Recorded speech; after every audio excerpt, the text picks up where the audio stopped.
Всем доброе утро, доброго дня, доброго вечера, приятного аппетита.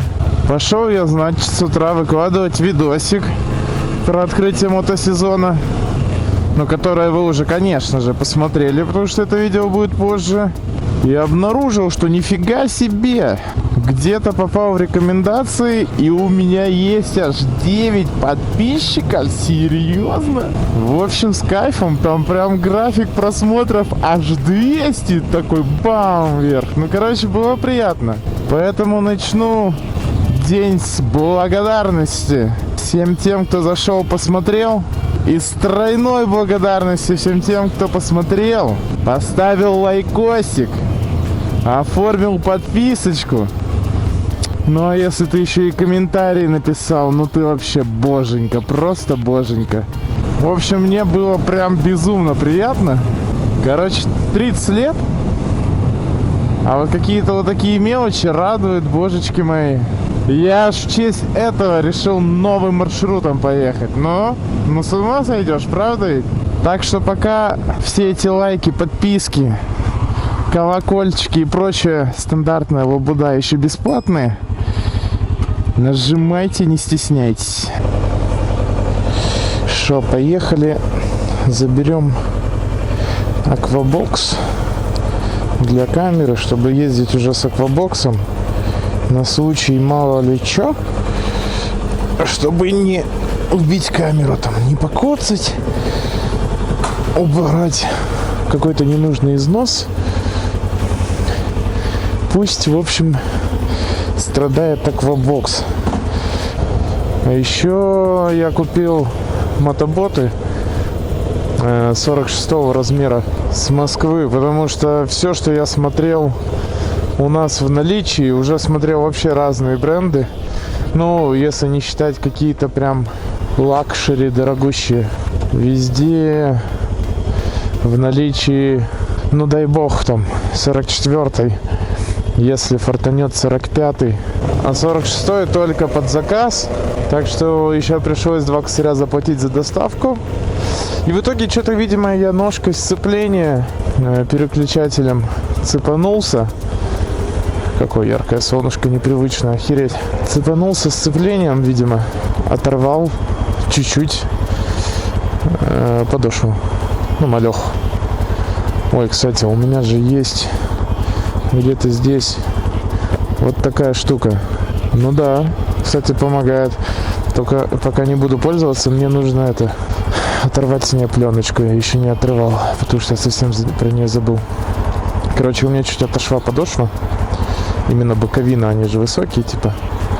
Отдал на поклейку, еду в обычных кроссовках. Очень непривычно. Такое ощущение, будто едешь в носках. А возвращать я их не стал. Я думаю, что можно сдать по гарантии, потому что я их содрал в первый же день. Ну, понятно, что это, скорее всего, мой какой-то косяк. Ну, то есть она не сама отклеивалась. Там видно, что прям, ну, типа, надорвана чуть-чуть. Но с другой стороны, я не падал же в них. И это все-таки мотоботы. Это не дачные кроссовки. Типа, почему они такие непрочные? Они должны быть явно попрочнее.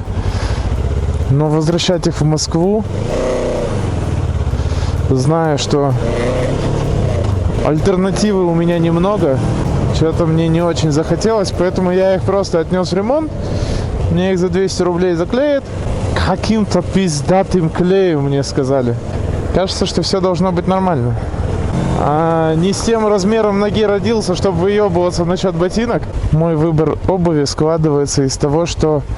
А какие 46-е у вас есть? Не то, что какой мне там понравится. Что есть в наличии и что из этого меня меньше всего бесит. Как же я не люблю разметку.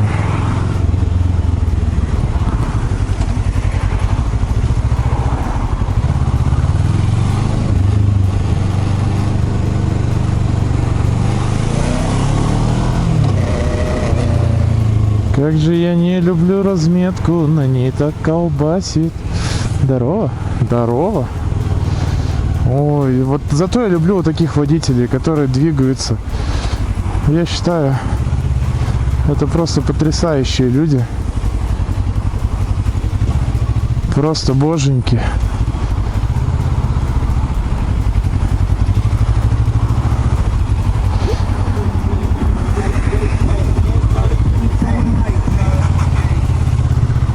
Спасибо.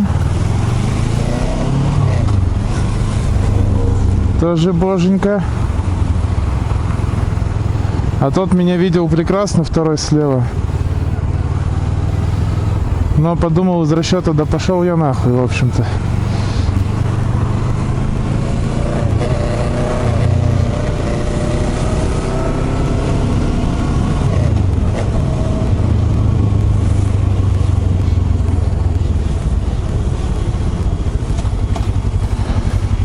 Вот.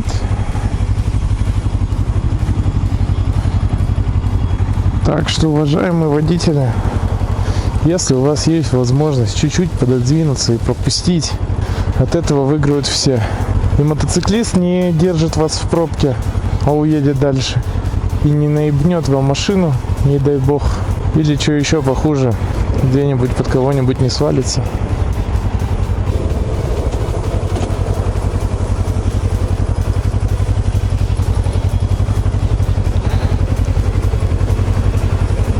Ну? Или ты меня хотел пропустить?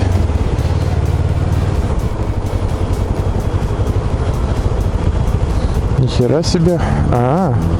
Вот что ты делаешь. Еще, блин, очень хочется мне попробовать на новенькой резине поездить. Очень хочется. На следующий сезон прям стопудово возьму. Хочу сравнить, как оно.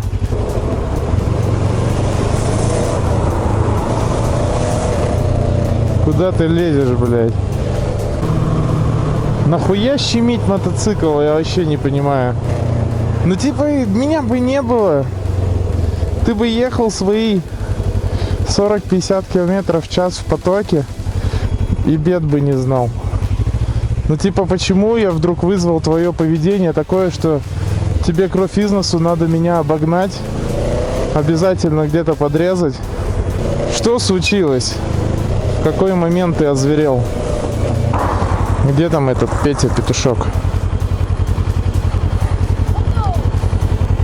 И стоило ли за мной гнаться тогда?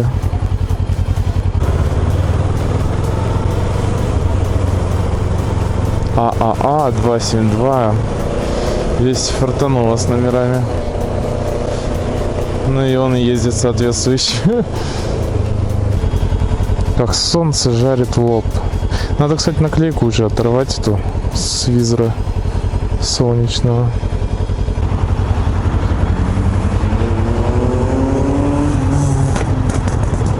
Йоу.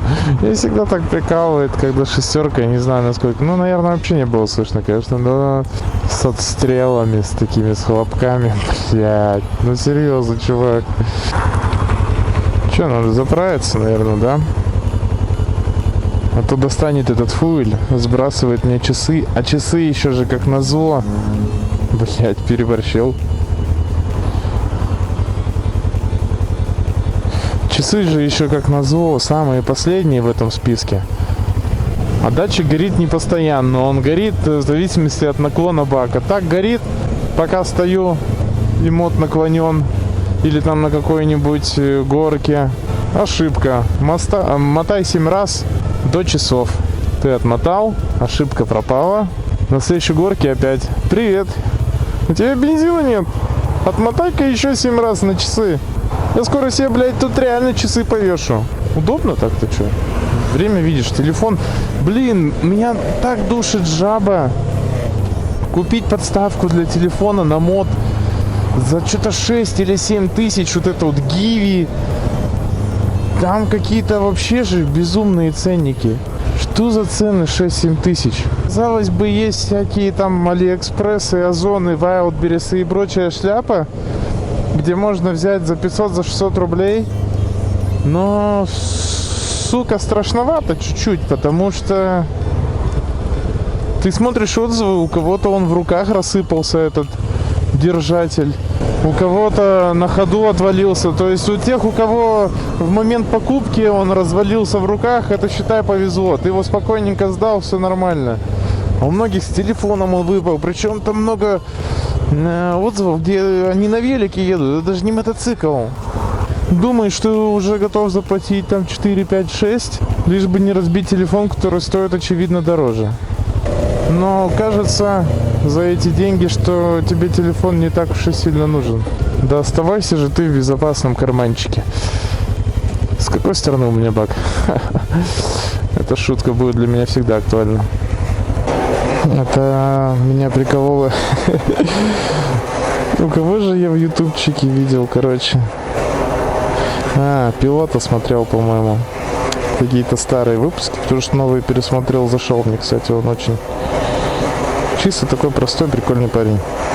И он что-то, короче, также оплачивал, по-моему, то ли заправку, то ли в магазине, то ли просто хотел что-то посмотреть в телефоне. И заблюрил, короче, пин-код, который он вводит, ну, типа, чтобы разблокировать телефон. А там, ну, прям отчетливо видно, что он ебашит в девятку просто, и все разы, пока он не разблокируется. Охуенно заблюрил. Хоть какие-то обманные движения бы сделал, что ли, я не знаю. Вася, ты заебал. Это интересно, у всех так мотоциклов, что ты вынужден доставать его и по чуть-чуть сам заливать. Ему кажется, что он уже почти полный, и он отщелкивает. Сейчас надышусь бензиком, пока смотрю туда. Но я прям в натуре миллиметровщик. Я не знаю, насколько видно в камеру. Но я второй раз уже заправляюсь так, что кажется уже вот-вот. Ну то есть вот он прям бенз, блядь. Глаз пластмасс. Чё? Время у нас только 7 часов. И я что-то последнее время понимаю, что я прям вообще не катаюсь. Я ебашу просто до дома. И все. Это же не просто вид транспорта такой, как автобус. Когда ты будешь получать удовольствие, собака сутулая, да? Поехали. Давай аккуратненько, а то сзади меня учебка. Нахуй я сюда залез, блядь. Ладно, тренируем баланс, тренируем, блядь. Ой, держись, сука. Я не знаю, куда я хочу съездить на самом деле. Хочется съездить, наверное, в такой-нибудь район какой-нибудь, в который, ну вот сам специально хуй поедешь. Где что-то вот новое, неизведанное. Чтобы красный свет, блять, каждый светофор. Вот что-нибудь вот такое вот прям душа просит. Но это, походу, абсолютно любой район. Если бы я хотел сейчас повернуть направо, там бы, блядь, стрелка сломалась бы нахуй. Это все какой-то светофорный буллинг. Я не знаю, может, у вас так же. Типа из-за того, что ты едешь быстрее потока, ты ловишь какую-то волну ублюдскую. Если у вас так же, скажите мне, пожалуйста, я начинаю уже верить в заговоры. Может, есть какая-нибудь свечка, я не знаю, которую нужно поставить в церкви или в задницу. Тренируем баланс. Что я вижу? Я подъезжаю, и здесь зеленый. Да ну брось, ты че? Выключай давай. Вот бывает асфальт, который, ну прям как зеркало, да, вот прям вот он такой гладенький, хотел сказать такой вкусненький, а бывает вот такой. Кстати, что-то жарко в шлеме стало. Ну понятно, что жарко, вентиляция закрыта.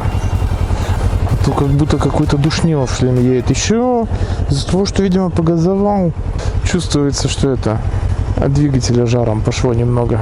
Тоже дополнительный дискомфорт. Еще у меня полный рюкзак. И спина уже нагрелась. Все не так и все не то. Когда твоя девушка мужик.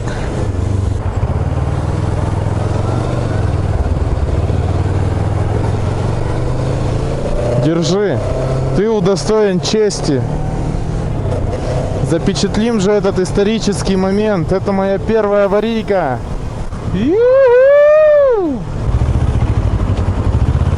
Извините, дядя, но вы должны пешком переходить, если мне не изменяет память. А, кстати, к самокатам это относится как к велосипедам? Должно же, да? Если ты транспорт, пиздуй на дорогу. Если ты пешеход, будь пешеходом, переходи по пешеходному, да? Правила-то учил в автошколе. Вон как дословно цитирую ПДД. Ебанёсся. Штурмовик. Мне что-то напоминает прям это, не знаю, кто помнит из мультфильма-то этого, Робоцып. Штурмовик, повелитель. Потом в какой-то момент уже их так много, что... Ну, вы помните. Фу, какой ты вонючий. Ну да, не зря у тебя противогаз висит. Как я не хочу сбоку от тебя ехать. Хотел сказать, хоть убей, не хочу ехать с тобой сбоку. Пожалуйста, не убивай. Нахуй, нахуй, нахуй. Блять, бак нагрелся как-то прям. От моей любви, что ли. Может, его так согревает наша близость. Я не знаю, давай куда-нибудь налево уйдем. Я понял, куда ведет меня инстинкт. Вот только что буквально осознал. Прямо-то зеленый горит. И мне такой инстинкт. Не, направо давай. Направо давай, там стрелка не горит, постоим. Еще я заметил, что раньше типа предел скорости моральный. Ну то есть не говорим сейчас вообще там про какие-то возможности, еще что-то, а вот комфортный предел скорости 80. Я прям чувствовал, что я уже пиздец разогнался, то есть несмотря на спидометр. Думаю, ну все, пиздец, уже так быстро, блядь, наверное 200. Смотришь, там 80. И сейчас, наверное, пиздец разогнался, это все-таки сотка. Чуть-чуть, ну, красный. Чуть-чуть планочка поднялась. И я вчера такой думаю, дай загуглю, типа, а что люди делают? Может, есть какой-то секрет? Может, я что-то делаю неправильно? Может, какой-то мне нужен дополнительный ветровик? Это ведь все-таки naked. Типа, может, я не знаю. Типа, этот ветровик защищает до 50, а дальше тебя сдувает. Короче, как только не гуглил, что делать, если ты едешь быстро, как сопротивляться ветру. Ну, я понимал, что там, если будет видео проехать быстро, это будет 200-300, не мои 110, и я в ахуе еду. Не, я это понимал, но принцип должен быть, наверное, плюс-минус тот же, совет плюс-минус тот же. Но я не нашел нихуя. Ну, то есть, если мы говорим про сопротивление ветру, то есть видео... Как я, кстати, домой вернусь? Есть видео про боковой ветер, дождь, ураган, апокалипсис. Про ковид нету только, что делать. А про остальные все форс-мажоры есть. Но просто про то, что, типа, ты едешь сотку, а тебе дует ветер, нихуя. Ну, соответственно, значит, что тут нет проблемы, есть привычка. Единственное, не на эту тему, а просто смотрел какого-то чувака, который что-то размышлял, может, про воблинг мне попалось. Когда у тебя, типа, руль начинает вот так вот херачить. Может, еще что-то.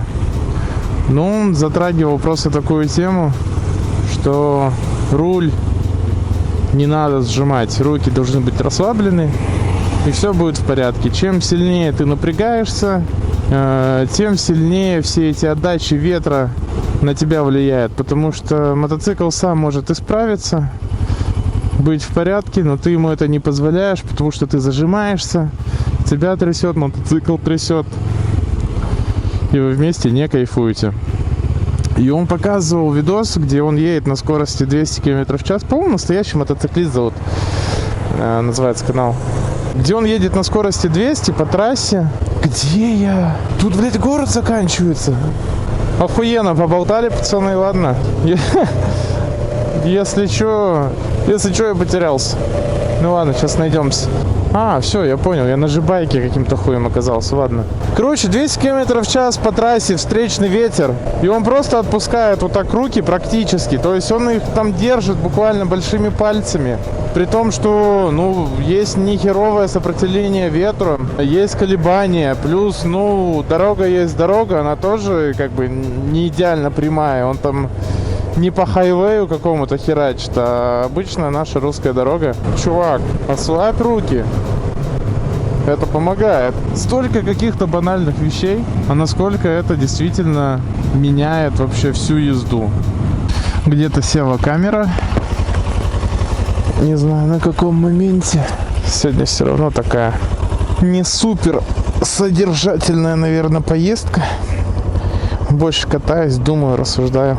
Назову ее философская. Давно вообще так не катался по каким-то таким районам.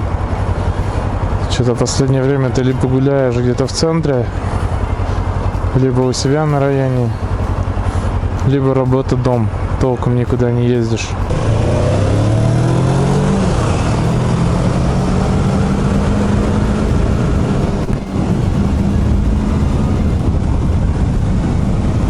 Но я не погонюсь за тобой, я себя контролирую. Мне пока эти гонки как интернет нахуй не нужен.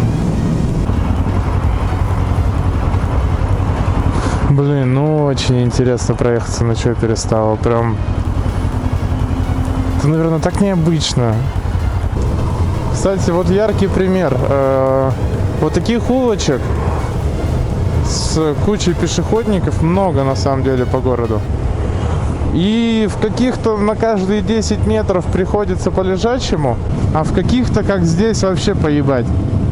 Ну типа ни одного. Езди, кайфуй. И чё? Здесь постоянно кого-то сбивают? Вроде нет. А нахуй вы тогда мозгу ебете со своими лежачими?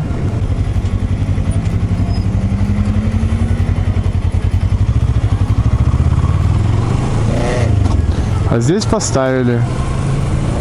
А здесь нет. Какая логика в этом? На жителей тех домов всем насрать. Там вообще нет лежачих. Здесь, пожалуйста. Вокруг одного пешеходника их 2. Как мне везет на этих зеленых долбаных мошек. Ну не хочу я закрывать визор на скорости 30-40 км в час. Ну не хочу. Ну какого хера эти зеленые мошки повсюду? Что это вообще? А почему ты в какой-то момент передумал ехать?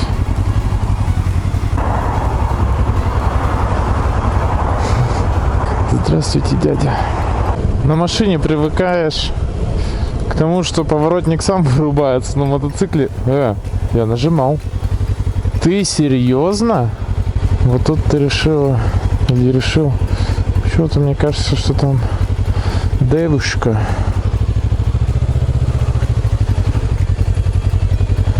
Не будем смотреть, чтобы не смущать. А то это всегда так демонстративно выглядит. Ну да, девушка. В очочках.